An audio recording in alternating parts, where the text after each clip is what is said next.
Good evening and salutations, my Days of Our Lives fans. So, I don't know if a lot of people remember, but a while back, I said that, if something happens to Dr. Schneider, aka Dr. Dick, we'll have a celebrating, a little drink to toast that man's demise.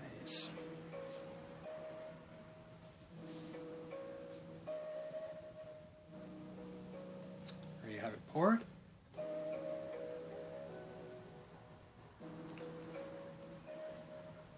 Good stuff. So, yeah. I know I'm working a little bit backwards, but let's start from the beginning when Tripp was talking to Dr. Schneider about some meds that was missing. At first, he walks up to Schneider and Schneider, pretty much acts like his usual dick self. And then, Tripp is like, well, you want to tell me why is there's some numbers that they not adding up.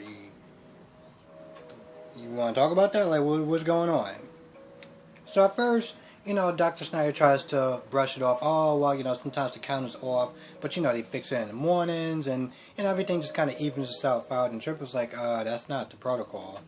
And it's the reason why we actually had that protocol, so we won't have, messes like this.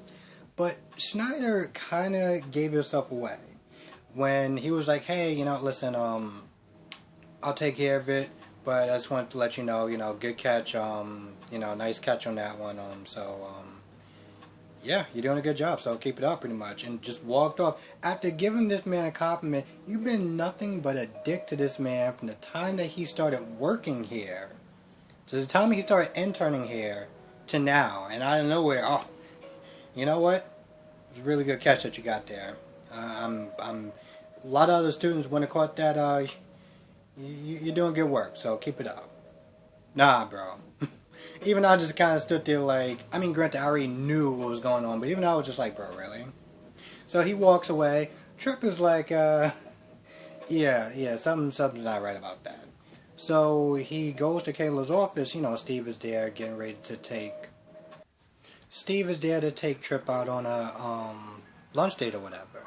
But Tripp walks in there and Tripp is like, yeah, I gotta kind of talk to you about some office stuff. So Steve leaves and Tripp is like, so I just talked to Schneider about these numbers, about these meds like missing, and yeah, he said everything was fine and that the count would be done tomorrow, but we know the protocol that's not how we do things here. So what's good? Gail was like, okay, you know what? Listen, I'll look into it. Thank you for letting me know. Now she leaves and she goes to have her dinner date with Steve, and she looks at it and she's like, yo, this dude has been taking meds for like a good month, like a good couple of months, like. And Steve was like, what are you going to do? And at this point, she's just going to investigate it. Because in the beginning, even before Tripp walked in there, they were already sitting there talking about Dr. Schneider as far as Gwen and just checking up on some medical records and stuff like that. Because, honestly, to tell you the truth, she was like, yo, something's not right. But Gwen doesn't trust me because of the whole Abigail thing, so maybe I'm just off. I don't know, but something isn't right. And that's when Tripp came in there and was noticing the meds. That kind of gave her, I don't know, I guess probable cause to like really kind of like look into it. Meanwhile, after Schneider was, before Schneider was in there talking to Gwen, and Schneider was like, so I'm gonna come over there because I got another package for you, and I like my coffee nice and sweet, not too much sugar in it, so just have that ready for me, when I get there. So I did kind of laugh about that. He gets over there, and Gwen is like, well, I delivered your last package or whatever, so I'm not doing it anymore. I was just like, alright, Snyder, I guess we're going to have to sit there and have this talk for like the fourth, fifth time? Because Gwen is clearly not understanding the fact that you can sit there and tell her dad at any point in time about the whole miscarriage thing and, how it didn't happen the way she said it happened. You maybe just need to kind of remind her again, because, sometimes she's a little kind of slow, so it's just a reminder just to kind of, give her a good dose of reality.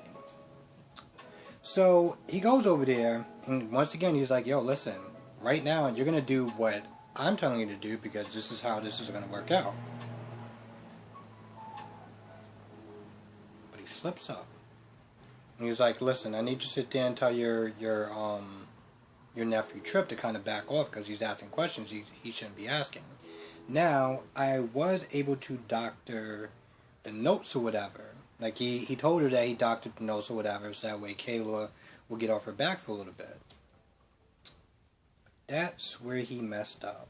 Because Gwen was like, so, if you tell now about my condition or whatever that happened, you're going to have to sit there and explain why you doctored those notes.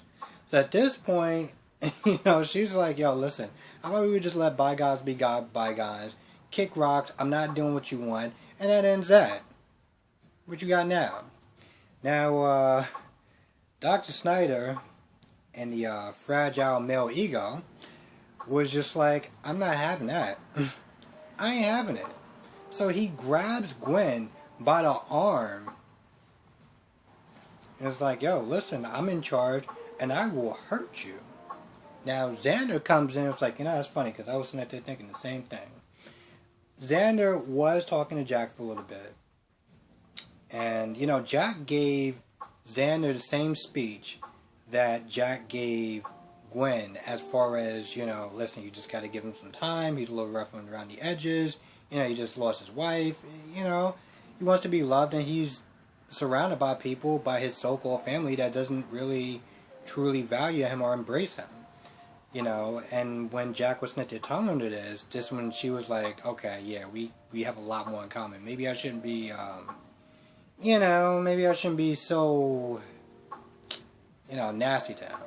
And granted, she was kind of, when she was talking to Snyder or whatever, and Jack was like, what's going on, she kind of like, started blaming Xander of being like a bad roommate and stuff like that. I was like, Gwen, what are you doing? Why are you trying to get in trouble for? Why are you trying to get this man in trouble for? What's the matter with you? He wasn't there trying to help you out. This is how you repay him? And that's when Jack gives, Gwen the sob story and everything like that, and she starts to understand. Now, Xander meets Jack, getting ready to go to work. And Xander's sitting there saying, hey, listen, I gotta tell you some stuff about your daughter, as far as what she's doing, as far as drugs and running drugs and all this other stuff like that. But, Jack gotta get to work. Alright, he already spent a lot of time talking to his daughter. He got staff meeting going on. Now he got to sit there and talk to him. He's like, yo, I ain't got time for this. He's like, yo, I ain't got time for this. Just play nice and understand where she's coming from and all this good stuff. Pretty much the exact same speech that he gave to Gwen. So he leaves. With that being said, you know what? I got some extra time. And that's when he comes over there and he sees this and he's like, yo, get your hands off her. Now, Schneider's like, oh, well, back him off or whatever. At first he was all like, oh, I'm not intimidated about you. Like, I'm not intimidated about you. You don't scare me. You don't scare me, bro. Xander's like, oh, okay, so I guess he forgot his lesson from last time. That's what I'm sitting there thinking. He picks up the letter opener, and, Snyder's like, oh, what are you going to do with that? You're not gonna do anything with that. And he twists his arm, and he grabs him, and he puts this, the letter opener by his neck. Okay? At this point, I'm like, and this is before the commercial, the commercial ends or what, the commercial break starts. I was like, yo, is this dude about to really slit his throat? Are you about to go there? Okay, alright, I'm interested. Let's see where this goes. Now, at this point, he really is about to do it. Like, no joke. Gwen had to sit there and talk him down by reminding him, Jack wouldn't want this, and, I get you got your troubles going on, but, there's a better way. We could be better people. We're trying, and that's what counts. That's what counts. So with that being said, after a good hostage negotiation, he does eventually let him go. Now, Schneider, so shaken by the fact that his life practically flashed before his eyes, is like all scared and everything like that. And Xander's like, yo, relax, baby. I'm not gonna like hurt you or anything. I'm not gonna kill you. Just calm down. And then Schneider has a heart attack.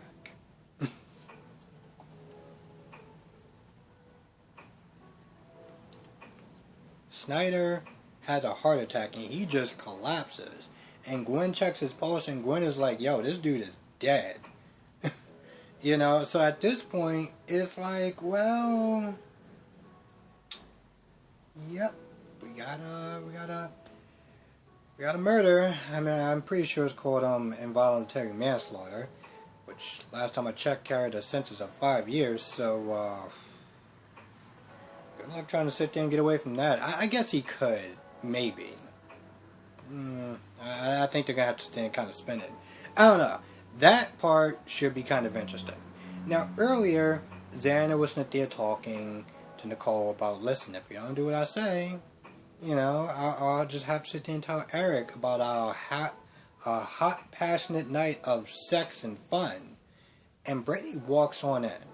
So at this point, I was like, alright, this dude just heard everything. He's about to confront him. It's about to be on. It's going to be crazy. Let's see what happens. He talks about everything except for that. So I'm sitting there thinking, okay, so you didn't hear anything. He's all like, because at one point Xander's like, alright, we gotta sit there and fire Chloe, because Chloe gets too close to Phillips. He could sit there and wind up sinking the ship. We can't have that happen. Let's just sit there and fire her first. Yeah, we'll beat her to the punch. How is that beating her to the punch? Anyway, he's like, yo, we oughta fire her. And Brady's like, why don't you just take the rest of the day off? Cause I'm gonna be honest, I just don't want to look at you anymore. And with that being said, Xander decides to take off.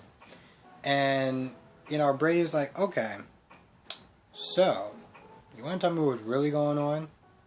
Like, you had sex with that guy? And at first, Nicole's like, no, what are you talking about? Really?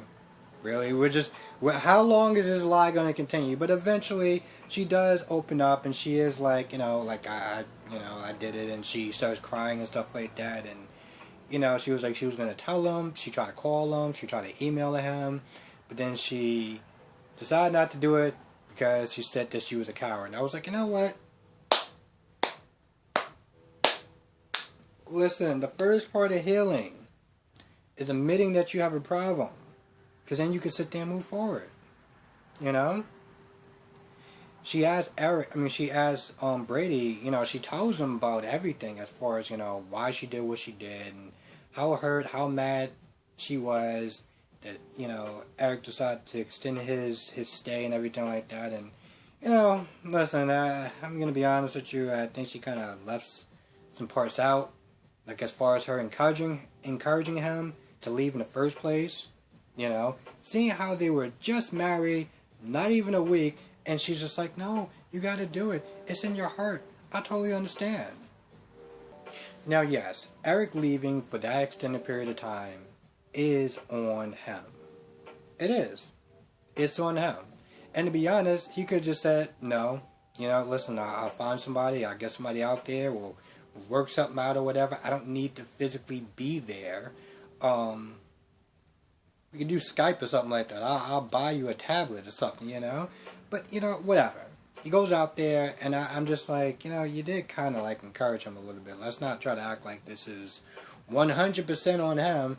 I mean, what he's doing, it's still on him, but let's not act like it didn't start somewhere.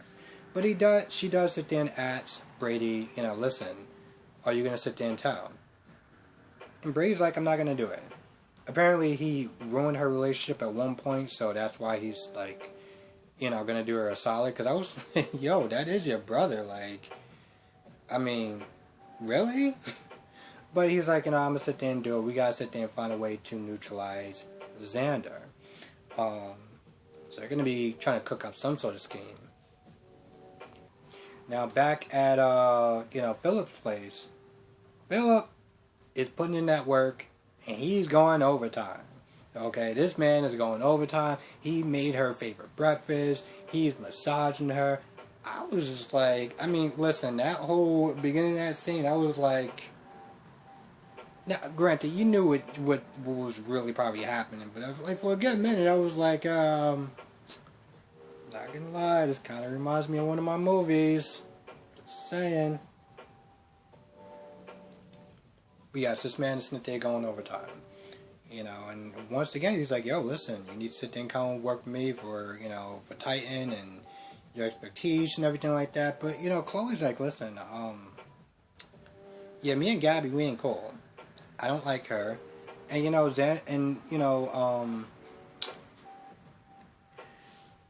Phillips was like, listen, you may say what you want about her as far as her personal life, but business-wise, her numbers are good. Like, she is business, you know, business savvy. Like, she's doing good. She's doing great work over here.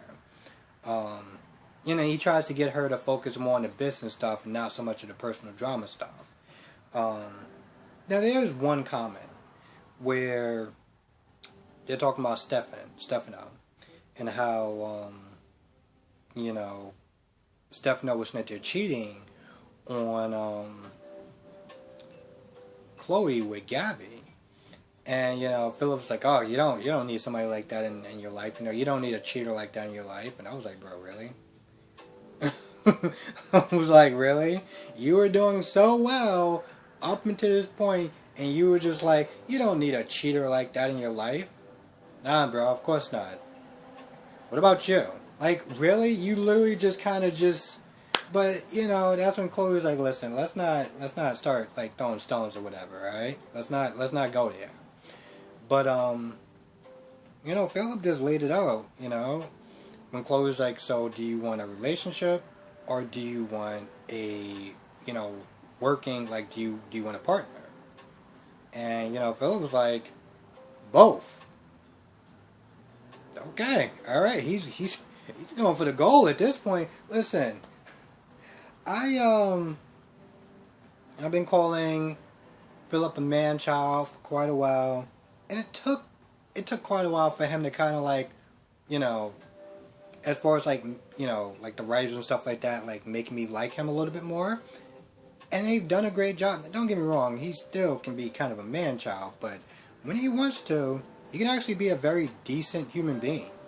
You know, and I go back to that whole scenario about, I mean, that story about, you know, him and Xander and stuff like that, and him, you know, trying to do whatever he could to undermine Xander and cook the books and keep everything going so this way he won't get shot and stuff like that, you know.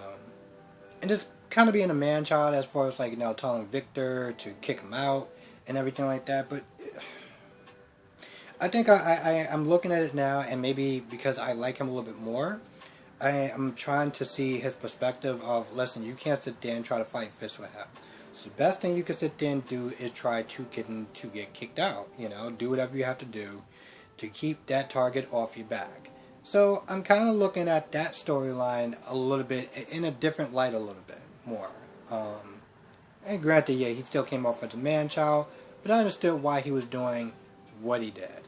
But with that being said, before Chloe really gets this, you know, answer, is at one point, you know, Chloe was like, you know, listen, I mean, your offer at Titan is great, and it would definitely raise my profile, but, you know, Nicole's my friend, Brady's my friend, you know, I can't do it.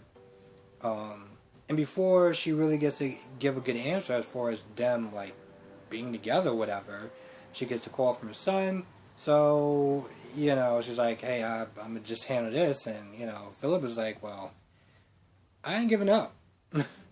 I ain't giving up because I got work to put in. But yeah, you know, there's still going to be a love triangle though. You know, because Philip did sit there and ask, you know, Philip did sit there and say to Chloe, you know, talk about men that, you know, you can't get with as far as, you know, Brady and stuff like that. Like, he knows that Brady is still in her heart, but, you know, I guess he just feels that if he puts in enough work, time, energy, and just him being him, that it will be enough to, you know, like, get her to change her mind or whatever. He's gonna have to work overtime because, let's be honest, he did sit there and cheat on her with somebody else. Regardless of whatever the circumstances were, he still did it. So he has to sit there and work even extra hard to sit there and prove himself to Chloe. Which is, like, I'm not gonna lie, kind of stupid. When you really think about it, like, listen, why the hell would Chloe still want to be with Brady after everything that she was put through with Kristen, almost dying, almost having her son be, what, an orphan? I don't know what's going on with the dad in the picture or whatever, but not having his mother in this world because she decided to go out with a guy who has a very, very, very dangerous girlfriend. So why would she even sit there and put herself in that situation again? Let's see, kidnapping, having a gun wheeled in her face, but she still has feelings for him? Where you want to go back out? Okay. I'm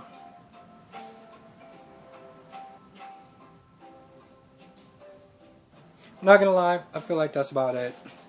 If there's anything that I missed, please write it down in the comment section. I want to thank everyone for watching last night. I know mine came out super late, and I really do appreciate people that do watch it. Even if you're watching it that night or the next day, I really do appreciate it. So, Dr. Schneider is gone. Now, I know this is kind of dickish for me to sit there and say, but this guy was a dick, okay? He was just a terrible human being that, well, if you worked in retail, you had to sit there and deal with a lot of versions of him, and they are never fun, and it just ruins your day because it just takes one version of him to come in that store or come in that place, that piece of place, wherever you're working at, and just ruin it. So, yeah, he's gone, and to be honest, it is what it is. I'm trying not to be too much of a dick to him because, listen, at the end of the day, he has a human life. Good or bad, and I mean, well, not like the devil or anything like that, but just kind of a terrible character. I guess I shouldn't be sitting there trying to, like, practically dance on his, his grave or anything like that, but this guy was just like, it's hard for me to sit there and feel bad for him. Like, really bad for him. Especially what he was sitting there doing to Gwen, and we all know how much I do not like Gwen. So, you know what? He did it to himself, so whatever happens, happens, and, yeah.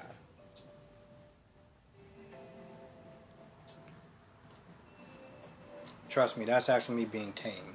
And with that being said, I'm gonna go. I want to thank everyone for watching. Be safe. I want to thank every person that's watching that's new that actually got recommended on YouTube, which is awesome. So be safe. I will see everyone in the next video.